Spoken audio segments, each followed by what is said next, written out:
Seventh grade Bobcats, welcome back to what I hope will be a great week for you at the Helena Middle School. Ready to get rocking and rolling on this Bob lesson. Gonna go part one of kind of a two-part series here. Today's Bob lesson is going to be called Perception. Next week it's going to be called Blind Spots. This was kind of a combination I came up with a couple of years ago, and I think it's really important and really good information, interpersonal skills, interpersonal trying to figure out working with other people, looking at things from kind of a different perspective here today in how things are perceived, how you're perceived, how you perceive other people, so on and so forth. And then when we get into next week's blind spots and being aware, trying to gain awareness in things we do that we don't realize we're doing. So let's get rock and roll in this Bob lesson. As always, 7th grade, interpersonal friendships. Some of you in the dating world, interpersonal relationships are very important. So I'm hoping this is good education for some of you today. Let's make it a great week. All right, this week's Bob lesson is going to be called The Power of Perception.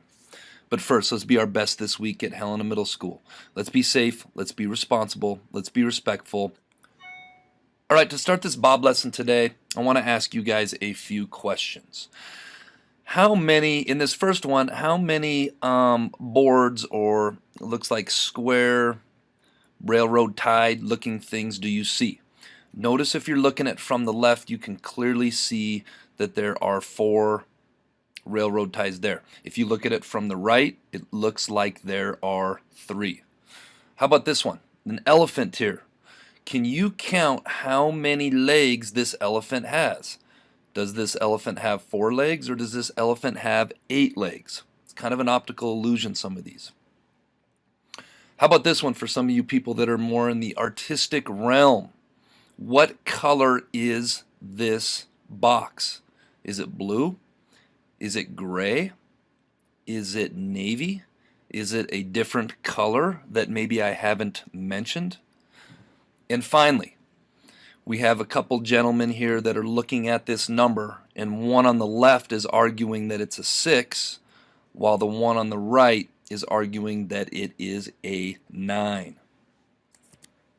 Okay, so you may be asking yourself, what am I talking about with those 4 pictures that I just showed you? Well, I'm talking about something very important called perception, and I went to the dictionary here and got you guys a definition of what perception is. The first definition is the ability to see, hear, become aware of something using our senses. The normal limits to human perception is how it may sound used in a sentence. The second definition is the state of being or process of becoming aware of something through the senses. The perception of rain. And my favorite definition, which I think best sums it up, is a way of regarding, understanding, or interpreting something, a mental impression. Used in a sentence could be Hollywood's perception of the tastes of the American public.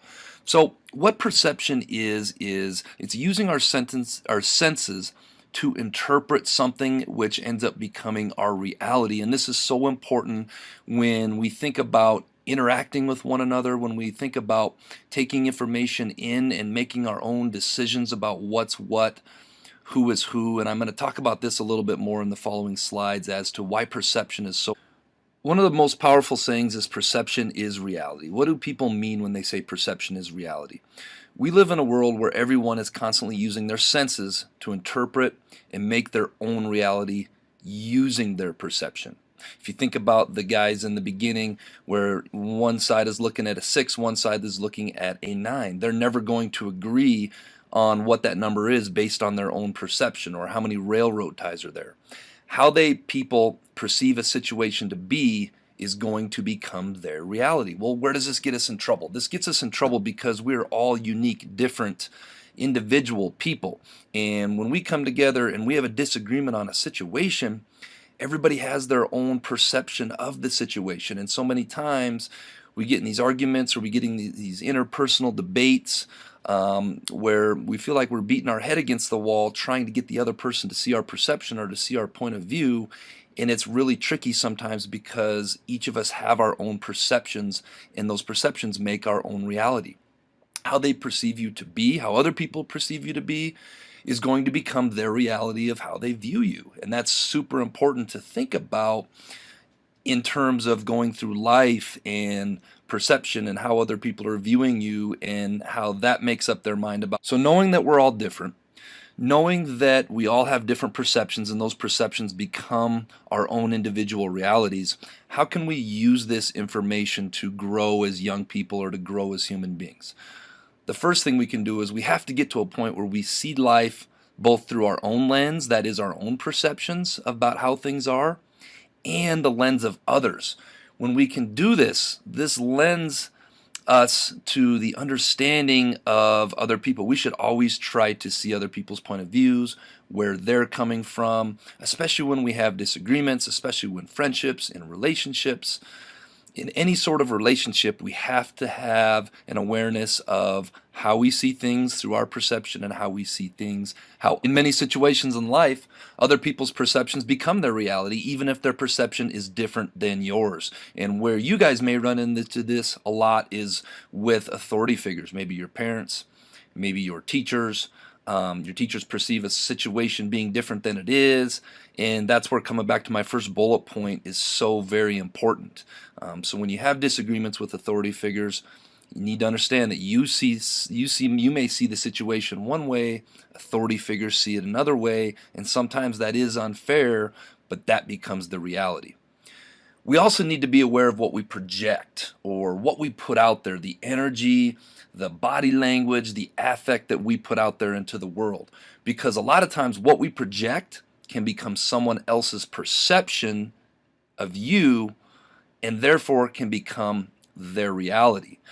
Maybe a classic situation of this is when you're being off task or you're being goofy and silly, teachers or other people can perceive that maybe you are a goofball or maybe you are the class clown, and then that becomes their reality of the situation or of you, and then that's how we form reputations. So we always got to think about the energy that we're projecting out there, the body language that we're putting out there, and sometimes this can be unfair because sometimes we project things that aren't really reality, and then it comes back to bite us in the butt. All right, this week's quote of the week is, most disagreements are caused by different perceptions that created different realities. And if there's one thing that I hope you guys learned from this Bob lesson today, it is that we are all unique individuals and we all have unique perceptions of reality and perceptions of different situations, different perceptions of just everything. And if there's one thing I would hope you would take away, it's having that awareness, and also having the awareness that we need to look at life through our own lens and make our own decisions, but also acknowledge that other people are going to look at life through their own lens, and a lot of times nobody has to be right. You're not right, they're not right. You each have your own perception. Find middle ground, find compromise.